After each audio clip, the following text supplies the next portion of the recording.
Hello everyone, welcome to target for IQ. जैसे कि आप सब स्क्रीन पे देख सकते हैं, आज हम स्टार्ट करने वाले हैं Chhattisgarh rent control act of 2011। Chhattisgarh का नोटिफिकेशन आउट है और जितने भी स्टेट्स जहाँ पे लोकल एक्ट्स आते हैं, जैसे कि आपका छत्तीसगढ़ हो गया, मध्य प्रदेश है, दिल्ली है, या हरियाणा ले लीजिए, या फिर हिमाचल प्रदेश, इन सब एक्ट्स में लोकल एक्ट का रोल बहुत ही इंपॉर्टेंट होता है। आपको एग्ज़ाम क्लियर कराने में ये बहुत ज़्यादा हेल्प करेंगे। आप ऐसा समझ सकते हैं कि बिना लोकल एक्ट पढ़े आपका कोई भी स्टेज का एग्ज़ाम नहीं क्लियर होना है। लोकल एक्ट्स में क्या है कि बहुत टफ नहीं है, बहुत टेक्निकल नहीं है, बस आपको इसको बार बार पढ़ना है।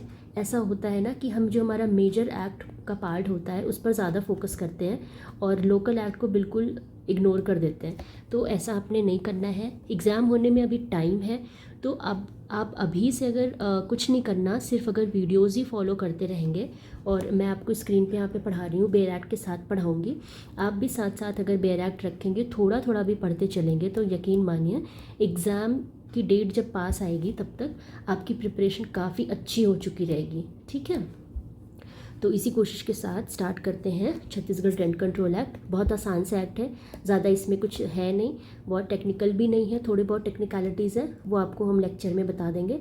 सिर्फ 14 सेक्शंस है, तो इसको स्टार्ट कर रहे हैं। मैं पहले ये बता देती हूँ कि किस तरह से ये एक्ट मैं आपको कंप्लीट करवाऊँगी। तो आज हम देखेंगे कुछ सेक्शंस, जैसे कि डेफिनेशन क्लॉज सेक्शन 2 है। इसके साथ साथ शेड्यूल के बारे में मैं आपको बताऊँगी। 4 शेड्यूल्स हैं इस एक्ट में, बहुत ज़्यादा इंपॉर्टेंट है। और उसके बाद हम प्रीवियस ईयर क्वेश्चंस करेंगे। ठीक है, क्वेश्चंस का भी यहाँ पे लिस्ट है मेरे पास, मैं आपको दिखा देती हूँ, एक बार आप देख लीजिए। ये सारे आपका डेफिनेशन क्लॉज है, ये हम पढ़ेंगे, और उसके बाद देखिए ये सारे क्वेश्चंस मैं लेके आई हूँ आपके लिए, ताकि प्रैक्टिस हो जाए और इससे आपको एक ओरिएंटेशन मिलेगा। आपको ये समझ में आएगा कि किस टाइप से क्वेश्चन पूछा जाता है इन दिस पर्टिकुलर एक्ट। ठीक है, ये वही क्वेश्चंस है जो आपके एग्ज़ाम में पूछे गए हैं। एक बार आपको थोड़ा आइडिया लग जाएगा तो आप फोकस के साथ पढ़ेंगे, और उसके बाद हम और भी एमसीक्यू सॉल्व कर लेंगे। ठीक है, तो अब चलिए स्टार्ट कर रहे हैं। तो पहले कुछ बेसिक डिटेल्स मैं आपको बताती हूँ of this act. Basic details में सबसे इंपॉर्टेंट चीज़ कमेंसमेंट की डेट हमें याद रखनी चाहिए। तो डेट ऑफ कमेंसमेंट है 6 नवंबर 2012। ठीक है, बहुत इंपॉर्टेंट है, याद रखेंगे। Chhattisgarh rent control act, RCA बोलेंगे इसको हम, 6 नवंबर 2012 को कमेंस हुआ था। ठीक है, उसके बाद एक्ट नंबर 19 है ऑफ 2012, ये भी ध्यान रखना है। टोटल नंबर ऑफ सेक्शंस 14 है। टोटल नंबर ऑफ शेड्यूल्स, इसमें 4 शेड्यूल है। देखिए शेड्यूल्स इसके बहुत ज़्यादा इंपॉर्टेंट है, और कोई भी ईयर ऐसा नहीं गया जिसमें प्रीलिम्स में शेड्यूल से क्वेश्चन ना पूछा हो। तो ये शेड्यूल मतलब मैं डिटेल में आपको कराऊंगी, अभी तो आपको सिर्फ बताएंगे कि शेड्यूल में क्या दिया है, बेसिक इंट्रोडक्शन, और डिटेल में मैं इसको आपको ज़रूर कराऊंगी, इससे क्वेश्चन आता ही आता है। अच्छा, उसके बाद एक ये इंपॉर्टेंट डिटेल है, वो आप देख लीजिए। Chhattisgarh rent control act repealed Chhattisgarh accommodation control act of 1961। अगर आपसे ये क्वेश्चन पूछा जाता है कि आरसीए 2011, मैं शॉर्ट में अब आरसीए बोल रही हूँ, ठीक है, आरसीए 2011 किस एक्ट को, किस प्रीवियस एक्ट को रिपील कर चुका है। ठीक है, तो किस प्रीवियस एक्ट को रिपील कर चुका है, that is Chhattisgarh accommodation control act of 1961। But एक यहाँ पे राइडर है, वो आपको याद रखना है। राइडर क्या है, still there are some areas where act of 2011 does not apply. उन जगहों पे छत्तीसगढ़ अकोमोडेशन एक्ट 1961 अप्लाई होता है। देखिए कुछ एरियाज़ ऐसे हैं अभी भी जहाँ पे 2011 का जो एक्ट है वो अप्लाई नहीं होता। ठीक है, बल्कि जो ये 1961 वाला एक्ट है वो अप्लाई होता है। ठीक है, तो ये चीज़ हमें थोड़ा ध्यान रखना है। अब आगे बढ़ते हैं हम। देखिए इसके बारे में मैं थोड़ा सा डिटेल भी आपको यहाँ बताती हूँ, ताकि ये कंसेप्ट एकदम अच्छे से आपके दिमाग में फिट हो जाए। क्या हुआ था, ये जो रेंट कंट्रोल एक्ट है ना, जब ये इन्फोर्स हुआ था, लागू हुआ था 2011 वाला, ठीक है, तो उसमें ऐसी मैं थोड़ा ऊपर इसको ड्रॉ करती हूँ। रेंट कंट्रोल एक्ट 2011 जब ये कमेंस हुआ, तो इसमें इसका जो एप्लीकेशन है ये 2 फेजेज़ में किया गया था। ठीक है, first phase and second phase. तो फर्स्ट फेज़ में ये बोला गया, थोड़ा क्लैरिटी आएगी आपको। फर्स्ट फेज़ में ये बोला गया कि जो डिस्ट्रिक्ट हेडक्वार्टर्स हैं of municipal areas, district headquarters at municipal areas, ठीक है, यानी कुल मिला के जो शहरी एरियाज़ हैं वहाँ पे वहाँ के जो डिस्ट्रिक्ट हेडक्वार्टर्स है वहाँ पे फर्स्ट फेज़ में ये छत्तीसगढ़ रेंट कंट्रोल एक्ट 2011 ये लागू कर दिया गया था। और ये बोला गया था कि सेकेंड फेज़ में जो एरियाज़ बाद में नोटिफाई किए जाएंगे, जो एरियाज़ नोटिफाई किए जाएंगे, ये ध्यान रखिएगा, जिस डेट से नोटिफाई किए जाएंगे, जब बाद में नोटिफाई किए जाएंगे तो वहाँ पे ये एक्ट लागू होगा। यानी प्राइमा फेसाई इसका जो एरिया था वो डिस्ट्रिक्ट हेडक्वार्टर था एट शहरों के यानी जो म्यूनिसिपल एरियाज़ है यानी शहरों में ये एक्ट लागू किया गया था। इसके बावजूद भी ये क्लॉज भी मेंशन्ड है कि अगर इसके बावजूद भी कोई टाउन या कोई एरिया बच जाता है, ठीक है, कोई एरिया बच जाता है तो वहाँ पे कौन सा एक्ट लागू होगा? Chhattisgarh accommodation control act of 1961। ठीक, ये काफ़ी इंपॉर्टेंट पॉइंट है, इसीलिए मैं इसको थोड़ा ज़्यादा आपको क्लियर करके बता रही हूँ। इसे ध्यान रखिएगा कि कौन सा एक्ट है जो 2011 के एक्ट जहाँ पे अप्लाई नहीं होते वहाँ पे अप्लाई होगा, तो that is the accommodation control act of 1961। ठीक है, ये पॉइंट हो गया। चलिए अब आगे बढ़ते हैं। वैसे भी एक इम्पॉर्टेंट बात जो आप अभी तक समझ गए होंगे कि ये जो एक्ट है रेंट कंट्रोल एक्ट, ये म्यूनिसिपल एरियाज़ पे अप्लाई होता है, यानी ये शहरी एरिया पे अप्लाई होता है, क्योंकि रेंट वगैरह ये सारी चीज़ें शहरों में दी जाती हैं, ये गांव में रूरल एरियाज़ में अप्लाई नहीं होता। ठीक है ना, इसी वजह से इसका जो एप्लीकेशन था फर्स्ट फेज़ का वो डिस्ट्रिक्ट हेडक्वार्टर में किया गया था। ठीक है, चलो अगर आप चाहें तो सेक्शन 1 ऑफ द एक्ट इसको आप पढ़ सकते हैं सेक्शन 14 के साथ। एक बार आप ऐसे गो थ्रू हो जाइएगा, जो last section of this act है उसमें देखिएगा तो इसमें जो ओल्ड एक्ट है ना ऑफ 1961 उसको रिपील करने की बात की गई है। तो इससे इसके साथ क्या हुआ कि हमको सेक्शन 14 भी हमारा तैयार हो गया। काफ़ी थोड़ा मतलब इसकी लैंग्वेज इतनी ईजी नहीं है, थोड़ा बड़ा सा है, बट रिपील एंड सेविंग करके उसका मार्जिनल नोट है, और उसमें जो आपका एक्ट ऑफ 1961 है उसको रिपील करने की बात की गई थी। बट अगेन मैं फिर से इसको रिपीट कर रही हूँ कि जिन एरियाज़ में 2011 का एक्ट अप्लाई नहीं होता वहाँ अभी भी Chhattisgarh accommodation control act of 1961 ये अप्लाई होता है। अब हम बढ़ते हैं आगे, इसमें काफ़ी डिस्कशन हो गया। देखिए मैं डेफिनेशन क्लॉज पे अब आती हूँ, और इसमें जो मोस्ट इंपॉर्टेंट डेफिनेशंस हैं वो मैंने यहाँ पे लिख दिया है, बट इसके बाद जो डेफिनेशंस यहाँ पे हैं सारे आपको एक बार बताते चलेंगे। ठीक है, बट मोस्ट इंपॉर्टेंट जो है उसे हम देख लेते हैं। देखिए सबसे पहले तो सेक्शन 2(1) देखना है। 2(1) बात करता है अकोमोडेशन की। ठीक है, अकोमोडेशन क्या होता है और इसमें क्या क्या चीज़ें इंक्लूडेड है, एक्सक्लूडेड है, वो अभी हम देख लेंगे। पहले यहाँ पे इंपॉर्टेंट डेफिनेशंस देखें। 2(4) में हैबिचुअल ऑफेंडर है, ठीक है, जिसको हिंदी में हम क्या कहते हैं? आदतन। मैं ये शब्द थोड़ा खोज के ले आई हूँ अपनी हिंदी मीडियम बच्चों के लिए। आदतन व्यतिक्रमी बोलते हैं इस चीज़ को, हैबिचुअल ऑफेंडर को। क्या होते हैं ये अभी हम आपको ये भी बताएंगे। सेक्शन 2(5) को आप पढ़ेंगे सेक्शन 2(14) के साथ। क्यों? क्योंकि 2(5) में लैंडलॉर्ड की बात की गई है एंड 2(14) में टेनेंट की बात करते हैं। ठीक, उसके बाद 2(13) ये भी इंपॉर्टेंट है, सोशल न्यूसेंस की बात करता है, जिसको हम उपापात कहते हैं इन हिंदी, उपापात। ठीक है, ये आपके इंपॉर्टेंट डेफिनेशंस हो गए। देखिए उसके साथ साथ मैं लैंडलॉर्ड के बारे में आपको यहीं पे बता दे रही हूँ इसी जगह पे। सेक्शन 2(5) जो लैंडलॉर्ड की बात करता है, तो लैंडलॉर्ड कौन होता है? One who receives rent on behalf of his property. ये घर है, किराए पे इसको उठाया गया है, ठीक है, तो ये जिसका घर है, ये मिस्टर ए का घर है और बी यहाँ पे किराएदार है, टेनेंट है, ये लैंडलॉर्ड है, तो बी किराया किसको देगा? ए को देगा। ठीक है, ए को यहाँ जो किराया मिल रहा है वो किस बिहाफ पे मिल रहा है? On behalf of his property. तो यहाँ पे ए लैंडलॉर्ड हो गया और बी टेनेंट है। तो या तो ये किराया खुद लेगा, ठीक है, या खुद लेगा, हिमसेल्फ लेगा, या अगर वहाँ वो नहीं रहता, जैसे होता है ना एक आदमी कई शहरों में अपने घर बनवाते हैं, तो हर शहर में तो वो खुद नहीं रह सकते, तो उनका कोई रिप्रेजेंटेटिव होगा। जैसे मान लीजिए ये ए आर है, इनके रिप्रेजेंटेटिव ये रहते हैं इस शहर में, तो ए आर इनके बिहाफ पे ए आर ले रहे हैं द रेंट। ठीक है, तो इनको हम ट्रस्टी बोलेंगे, जिस पर्सन को मिस्टर ए ने अपॉइंट किया है कि उनके बिहाफ पे रेंट ले सकें, इनको हम क्या कहते हैं? ट्रस्टी, या इनका कोई रिप्रेजेंटेटिव। दोनों मतलब दोनों ही एक कोई पर्सन होंगे, एक को हम ट्रस्टी बोल देते हैं। डिफरेंस ये होता है कि ट्रस्टी को वो अपॉइंट किया जाता है, ठीक है, और वैसे आप नॉर्मली किसी को रख दो कि हाँ ये मेरा रिप्रेजेंटेटिव है, तो उसको हम नॉर्मल रिप्रेजेंटेटिव बोलते हैं। ठीक है, तो ये हो गया लैंडलॉर्ड और ये हो गया आपका टेनेंट। उसके बाद देखिए टेनेंसी 2 तरह की होती है, ये कुछ एडिशनल इन्फॉर्मेशन साथ में दे रहे हैं। 2 तरह की टेनेंसीज होती हैं, जैसे एक रेजिडेंशियल टेनेंसी और दूसरी कमर्शियल टेनेंसी।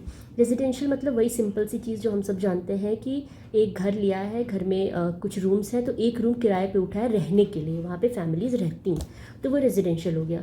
और दूसरा मान लीजिए एक घर था, उसमें ग्राउंड फ्लोर पे कुछ रूम्स अवेलेबल है, तो वो रूम हमने लिया है बिज़नेस पर्पज़ से कि अपने कोई दुकान खोल लेंगे या कोई छोटा मोटा बिजनेस चलाएंगे, तो ये इस तरह की जो टेनेंसी है वो कमर्शियल टेनेंसी होती है।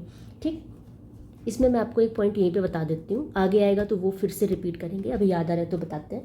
एक कंडीशन होती है, जैसे मान लीजिए टेनेंट की डेथ हो गई, जो किराएदार रह रहा था उसकी डेथ हो जाती है, टेनेंट डाइज। तो ऐसी सिचुएशन में जो उसकी वाइफ होती है ना, उसकी वाइफ को she will get the status of tenant, उसको स्टेटस मिलेगा टेनेंट का। ये यहाँ पे मेंशन है तो मैं इसलिए बता दे रही हूँ। कंडीशन एक है इसमें, कंडीशन ये है कि उस वाइफ को एक सब एग्रीमेंट बनाना पड़ेगा।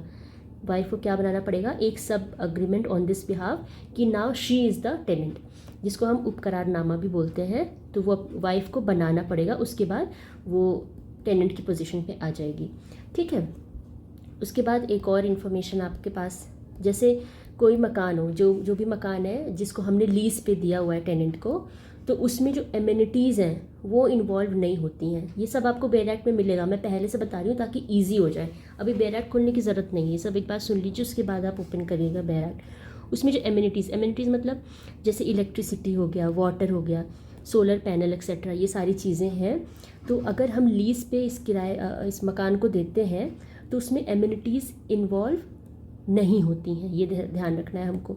ठीक, चलिए आगे बढ़ते हैं। तो अब ये रहा आपका सेक्शन नंबर 2, और ये मैंने डायरेक्ट बेयर एक्ट से ही स्क्रीनशॉट लिया है। इससे देखिए 2 फ़ायदे हैं, एक तो सारी चीज़ें यहाँ पे मतलब जो छोटी मोटी जो भी छोटे छोटे शब्द हैं वो सारे इंक्लूडेड हैं। दूसरा, हम अगर बेयर एक्ट से ही बार बार पढ़ेंगे ना तो हमें ज़्यादा जल्दी याद होता है। ठीक है, इसलिए सेम मैंने बेयर एक्ट का यहाँ पे स्क्रीनशॉट लिया है और शॉर्ट फॉर्म में करके आपको मैंने बता ही दिया, और आगे भी इसमें स्लाइड्स रहेंगी। ठीक, तो देखिए सेक्शन 2(1) एकोमोडेशन की बात करता है। अब हम देखते हैं एकोमोडेशन क्या होता है। एकोमोडेशन मीन्स एनी बिल्डिंग और part of a building whether residential और नॉट और नॉन रेजिडेंशियल। नॉन रेजिडेंशियल मतलब कि कमर्शियल, ठीक है, leased out by the landlord. देखियो, पहली चीज़ देखो कि कोई बिल्डिंग, पूरी बिल्डिंग भी लीज पे उठाई जा सकती है या फिर बिल्डिंग का कोई पार्ट, इसको चाहे तो लीज पे उठा सकते हैं। Leased out by the landlord to the tenant, ये लैंडलॉर्ड है, ठीक है, और ये बी जो है ये टेनेंट है। टेनेंट एंड इंक्लूड्स, अब ये इंपॉर्टेंट पार्ट, यहीं से आपके क्वेश्चन बनता है, क्या इंक्लूड करता है? ओपन स्पेस, जो ओपन स्पेस यानी जो छत है, स्टेयरकेस यानी जो सीढ़ियाँ हैं वो इंक्लूडेड है, ग्राउंड्स, जो ग्राउंड है नीचे वो भी इंक्लूडेड है, garden, garage and all facilities and amenities forming the part of the agreement between them of any land which is not being used for agricultural purpose। यहाँ पे जो amenities है ना उसको confuse मत करना, उसको अभी मैं बाद में आपको explain कर दूँगी, ठीक है। Next is agreement, section 2(2). Agreement means the written agreement executed by the landlord and the tenant as required under this act। तो जो भी अग्रीमेंट, रिटन अग्रीमेंट है जो एग्जीक्यूट किया गया है by the landlord and tenant, ठीक है, उसी को हम अग्रीमेंट बोलेंगे। 2(3) में देख लेते हैं district. District means the district constituted in Chhattisgarh land revenue code 1959। ठीक, ये सब ठीक है, बट मोस्ट इंपॉर्टेंट, जो ज़्यादा इंपॉर्टेंट डेफिनेशन है वो है आपकी हैबिचुअल ऑफेंडर। ऐसे एकोमोडेशन थी और इसी तरह से habitual offender, sorry habitual defaulter. So habitual defaulter means क्या मतलब होता है कि a tenant who fails in a period of 12 months on 3 or more occasions to pay in full the rent and all dues to the landlord। ठीक है, देखो इसका मतलब ये है कि कोई ये जो टेनेंट है ये 12 महीने के पीरियड में यानी 1 साल के पीरियड में 3 बार या उससे ज़्यादा डिफ़ॉल्ट करते हैं, 3 बार या उससे ज़्यादा बार क्या कर रहे हैं? डिफ़ॉल्ट कर दे रहे हैं रेंट पे करने में, तो इनको बोल दिया जाएगा हैबिचुअल डिफ़ॉल्टर, यही मतलब है इसका। 2(5) मैंने आपको बताया ही था, लैंडलॉर्ड। लैंडलॉर्ड मतलब क्या होता है?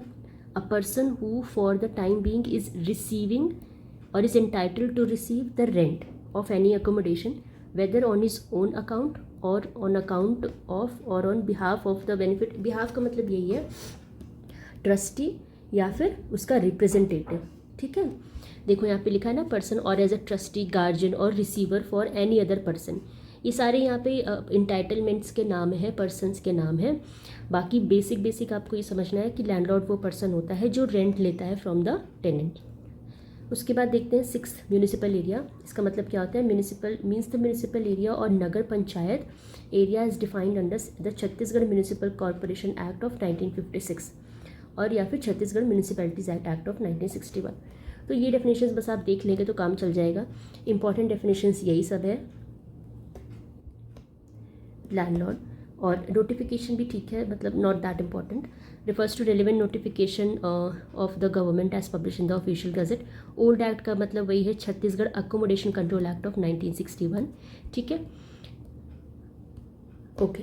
ओल्ड एक्ट मैंने बता दिया। रेंट मतलब क्या होता है? Consideration payable by the tenant to the landlord. तो वही जाहिर सी बात है, रेंट वही होता है जो टेनेंट देता है लैंडलॉर्ड को, उस कंसिडरेशन को हम रेंट बोलते हैं।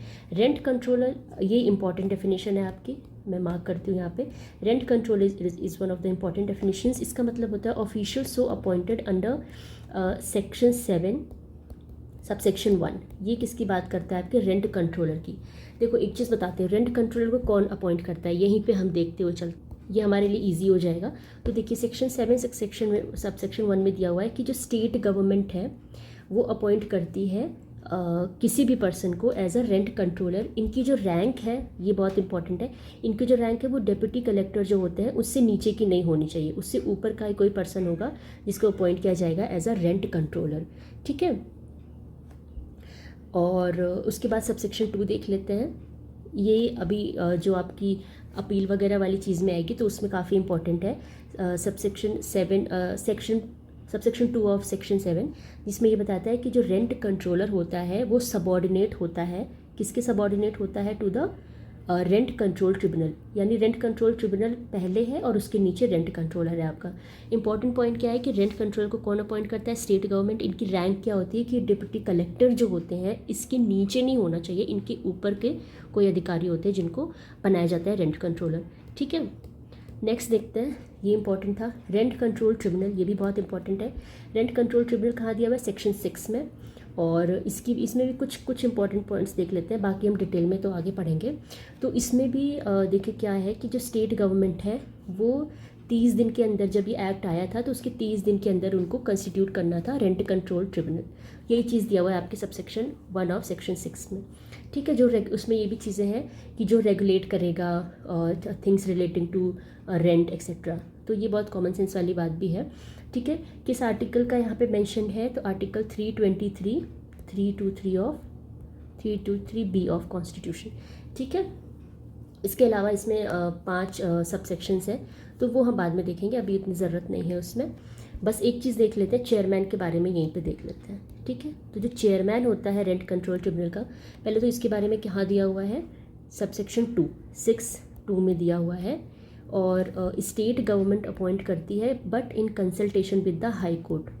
ठीक है, ये सब मैं आपको बाद में बताऊंगी, आप टेंशन अभी मत लीजिएगा। अपॉइंट करेगी chairman of the rent control tribunal. ठीक है, चेयरमैन को कौन अपॉइंट करता है? State government in consultation with the high court.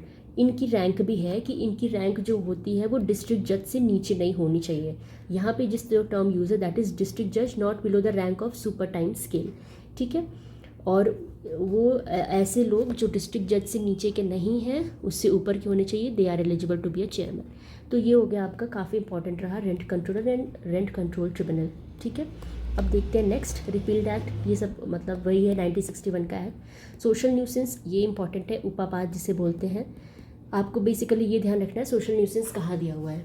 ठीक है, इसका मतलब क्या होता है? Tenant who frequently uses the accommodation to commit any or all of the acts listed in serial number 10 of the schedule 4। आपको सीरियल नंबर भी याद रखना है। सीरियल नंबर 10 में ऐसे कौन कौन से एक्ट हैं जो बोले गए हैं कि नहीं करने हैं, और वो जो टेनेंट है वो फ्रीक्वेंटली ऐसी चीज़ें करता है, कुल मिला के न्यूसेंस क्रिएट करता है, परेशान करता है। ठीक है, उपापात यानी मतलब शैतानियाँ करता है। तो आपको सीरियल नंबर याद रखना है, सेक्शन नंबर भी याद रखना है, 213 सीरियल नंबर 10 ऑफ शेड्यूल 4। उसके बाद मोस्ट इंपॉर्टेंट डेफिनेशन, जो लास्ट डेफिनेशन है, दैट इज़ टेनेंट। तो टेनेंट का मतलब क्या होता है? टेनेंट मीन्स, देखिए सेक्शन 2(5) लैंडलॉर्ड है, और सेक्शन 214 जो लास्ट, आप समझ लीजिए जो लास्ट डेफिनेशन क्लॉज में भी 14 सब क्लॉजेज हैं, और टोटल नंबर ऑफ सेक्शंस इस एक्ट में वो भी 14 है। इस तरह से करके रिलेट करेंगे तो याद रहेगा। ठीक है, तो tenant means the person by whom और ऑन हुज अकाउंट या उसके बिहाफ पे रेंट इज़ पेड। ठीक है, मैं इतना पूरा यहाँ नहीं पढ़ने वाली क्योंकि वो बस फर्दर क्लैरिफिकेशन के लिए होता है। इसका मेन चीज़ जो ये है कि जो पर्सन रेंट पे करता है, ठीक है।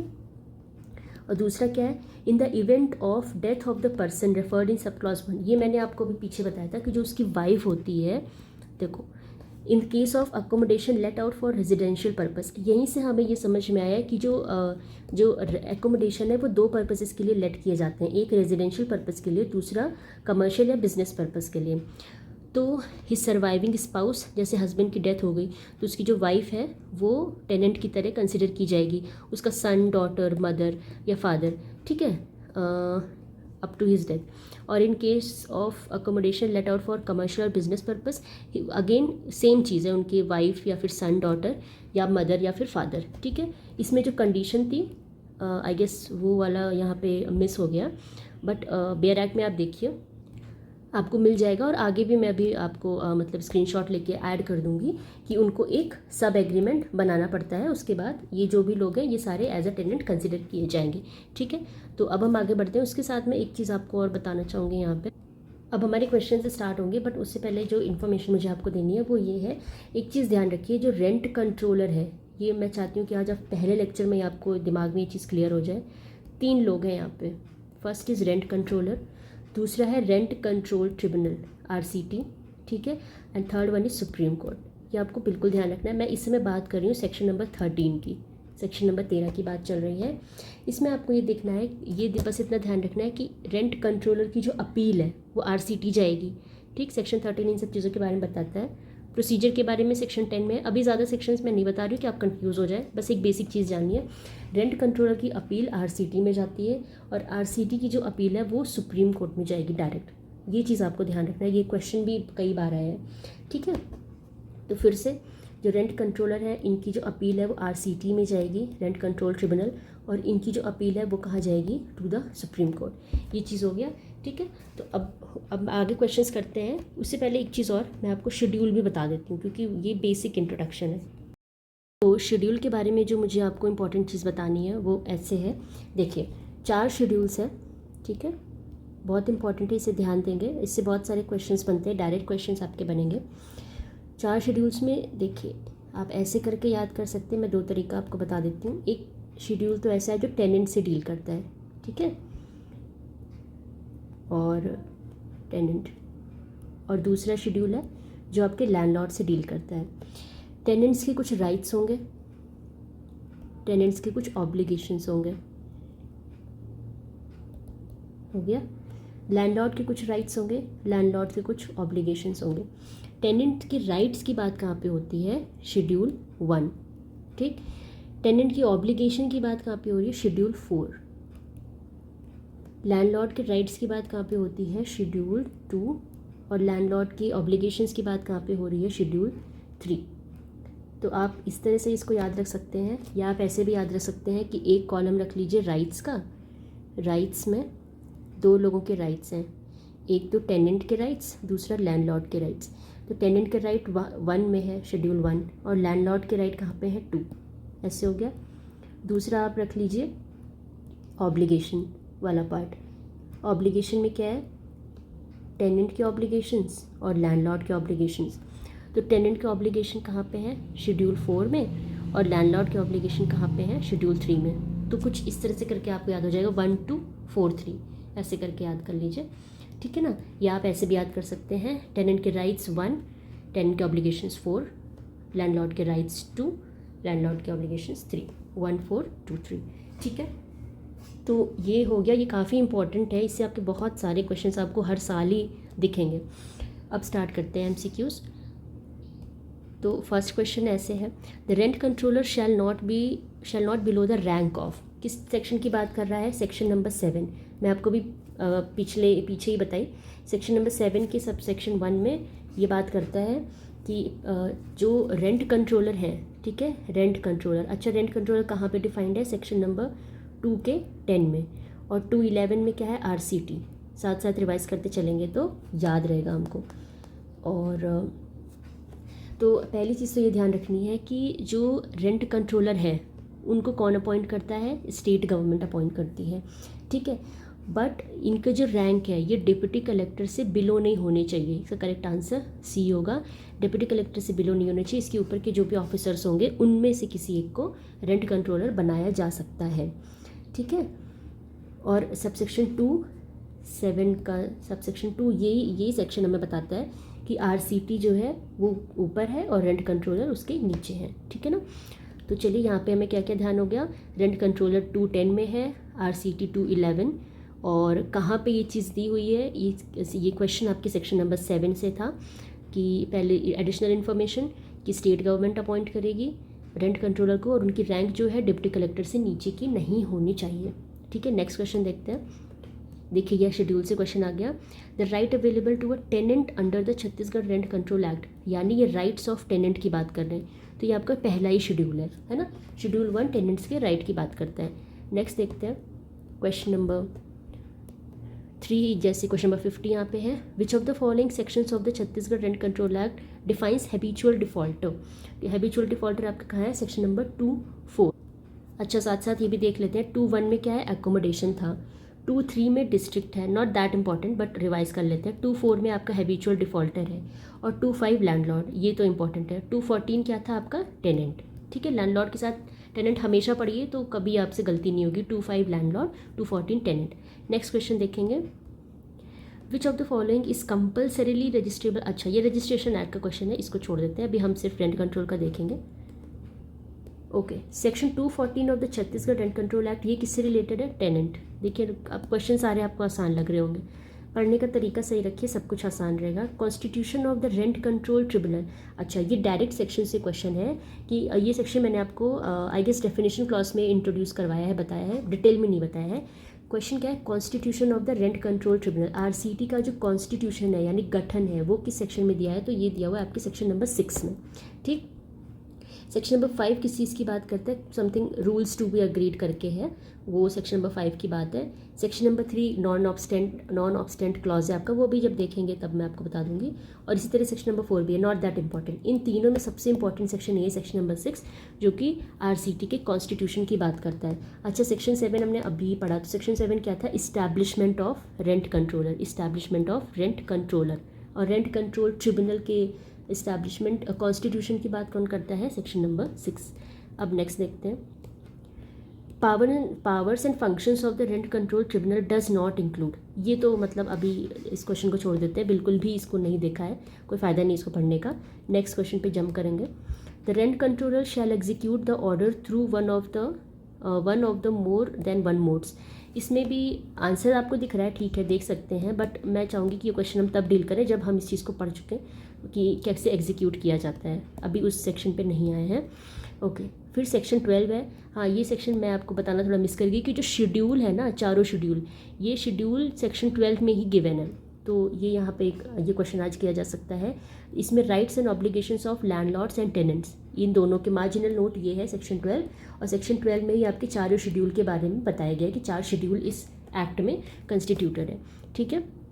तो सेक्शन 12 किससे डील करता है, rights and obligations of landlord and tenants, दोनों के राइट्स एंड ऑब्लिगेशंस की बात कर रहा है। नेक्स्ट देखते हैं, शेड्यूल 1 ऑफ द छत्तीसगढ़ किससे रिलेट करता है, टेनेंट्स राइट्स। अच्छा लैंडलॉर्ड्स के राइट्स कहाँ पे हैं, लैंडलॉर्ड्स के ऑब्लिगेशंस कहाँ पे है, ये भी साथ साथ देखिए। लैंडलॉर्ड के राइट्स कहाँ थे, 2, और लैंडलॉर्ड की ऑब्लिगेशन कहाँ पे है, 3।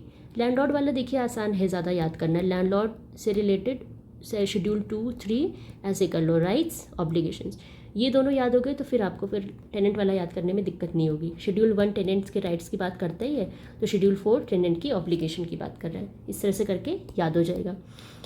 नेक्स्ट देखते हैं क्वेश्चन नंबर 77 जो यहाँ पे स्क्रीन पे दिख रहा है, विच of the following is not included in the definition of accommodation with in the meaning of the section 2(1).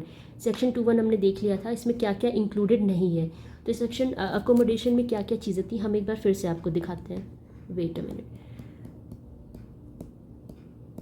Section 2, yes, so accommodation मतलब क्या था, part of which includes open space, staircase, grounds, garden, garage and all facilities and amenities। amenities पे मैं थोड़ा आगे आपको और further explain करूँगी, ठीक है ना।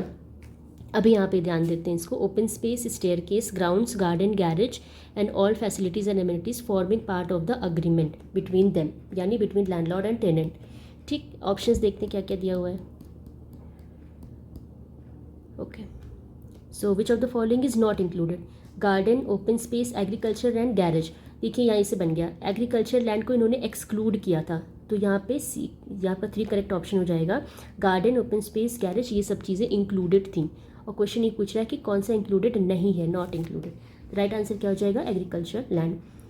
फिर क्या है? The chairman of the RCT shall be appointed in consultation with. ये मैंने आपको इसीलिए साथ में पढ़ा दिया था, क्योंकि ये क्वेश्चन बहुत ज़्यादा इंपॉर्टेंट है और कई बार हम इसको पढ़ेंगे तो हमें ध्यान हो जाएगा। तो इसको स्टेट गवर्नमेंट अपॉइंट करती है chairman of RCT, but in consultation with the high court. यही क्वेश्चन यहाँ पे, appointed in consultation with the high court. Next देखते हैं, appeal against the order of RCT shall lie to. ये मैंने आपको इसीलिए बताया, सेक्शन 13 कहाँ पे लाई करती है? To the supreme court. ये क्वेश्चन आप समझ लीजिए ज़रूर आएगा, तो इसे हमें ध्यान रखना है। फिर एक्साइज एक्ट है, इससे इसको भी नहीं देखेंगे हम। नॉट बार लिमिटेशन वगैरह के क्वेश्चंस हैं। ठीक है, आगे बढ़ते हैं। इसमें देखते हैं एकोमोडेशन का क्वेश्चन कहाँ पे है। म्यूचुअल मिस्टेक, रेंट कंट्रोल, ये रेंट कंट्रोल है, हाँ rent control. Okay, so the chairman of the rent control tribunal under the Chhattisgarh rent control act 2011 shall be. Okay, तो जो चेयरमैन है होगा, उनकी क्वालिफिकेशन की बात कर रहे हैं कि कौन सी डेजिग्नेशन पे रहेंगे तो उन्हें एज अ चेयरमैन बनाया जाएगा। कौन बनाता है? State government in consultation with the high court. ठीक है, तो यहाँ पे क्या है? डिस्ट्रिक्ट जज not below the rank of super time scale. ठीक है, ये हो जाएंगे आपके चेयरमैन ऑफ द RCT। उसके बाद नेक्स्ट क्वेश्चन देखते हैं, which of the following sections of the Chhattisgarh rent control act 2011 are the rights and obligations of landlords and tenants. तो सेक्शन नंबर 12 जो बात करता है rights and obligations of landlords and tenants, और ये साथ ही साथ 4 शेड्यूल की बात करता है। चारों शेड्यूल हम आपको बता चुके हैं, मैं फिर से बता देती हूँ, कई बार रिपीट कर रहे हैं इसलिए कि आपको याद रह जाए। 1, 2, 3, 4। 1 किसकी बात करता है? टेनेंट के राइट्स। 4 किसकी बात करता है? टेनेंट के ऑब्लिगेशन। 2 किसकी बात करता है? लैंडलॉर्ड के राइट्स। और 3 किसकी बात करता है? लैंडलॉर्ड के ऑब्लिगेशंस। बस, ठीक है, सेक्शन 12 में ये सारी चीज़ें दी हैं। ओके, नेक्स्ट देखते हैं, रेंट कंट्रोल, अकोमोडेशन है। Okay, I think land revenue मैंने सारे इसीलिए यहाँ पे कर लिया था ताकि एक बार आपको दिख जाए ये सारे क्वेश्चंस, और हम जैसे जैसे जो पढ़ते जाएंगे वैसे सॉल्व करते जाएंगे, है ना। Chhattisgarh rent control act 2011 came into force, ये कब आया था? 6 नवंबर 2012। देख लीजिए, क्वेश्चंस बहुत टफ नहीं है लेकिन आपको अपने ध्यान में रखना पड़ेगा, इसलिए मैं अभी से लेक्चर्स करा रही हूँ। आप उसको बार बार देखते जाएंगे ना, वीडियो ही कई बार देख लेंगे तो आपको याद हो जाएगा सब, बहुत टेक्निकल अभी कुछ भी नहीं है। Chhattisgarh rent control act 2011 powers of rent control tribunal are provided under. जो पावर है ऑफ रेंट कंट्रोल ट्रिब्यूनल ये कहाँ पे दिया है? तो ये सेक्शन 8 में है, ये भी अभी आपको बताया नहीं था, आज बता देती हूँ एडिशनल। ये सेक्शन 8 में है, powers and functions of the RCT। ठीक, RCT के गठन के बारे में सेक्शन 7 बात करता है। Section 6 constitution of the rent control RCT के कॉन्स्टिट्यूशन की बात करता है, और section 5 something rules related to था, रूल्स एज अग्रीड। ठीक है, उसके बाद क्या? शेड्यूल 1 बात करता है आपका राइट्स ऑफ द टेनेंट्स। ठीक है, उसके बाद क्या है? In Chhattisgarh rent control act rights of landlord, ये कहाँ पे दिया हुआ है? शेड्यूल 1 में क्या दिया हुआ है? टेनेंट के राइट्स। 4 में टेनेंट के ऑब्लिगेशन। 2 में लैंडलॉर्ड के राइट्स। 3 में लैंडलॉर्ड के ऑब्लिगेशन। तो इसका राइट आंसर क्या हो जाएगा? लैंडलॉर्ड के राइट्स यानी कि शेड्यूल 2। ठीक है, ओके, वो मिस भी हो गया था इधर आई गेस, हाँ यहाँ पे है, तो शेड्यूल 2 यहाँ पे आपका करेक्ट आंसर हो जाएगा। ओके, तो ये रहा आपका आज छत्तीसगढ़ रेंट कंट्रोल एक्ट का इंट्रोडक्टरी क्लास। उसके बाद हम नेक्स्ट क्लास में इसके आगे बढ़ेंगे और बाकी सेक्शन 1 से थोड़ा डिटेल में और देखते चलेंगे। सेक्शन 2 तो हो गया आज, 3, 4, 5 और उसके बाद जो आपकी अपील वाला पार्ट है वो सब भी देखते हुए चलेंगे। तो आपका ये आई होप ये क्लास समझ में आई हो। कोई कन्फ्यूजन हो तो आप कमेंट सेक्शन में कमेंट करके पूछिए, I will answer that question. मिलते हैं नेक्स्ट क्लास में, तब तक के लिए थैंक यू सो मच।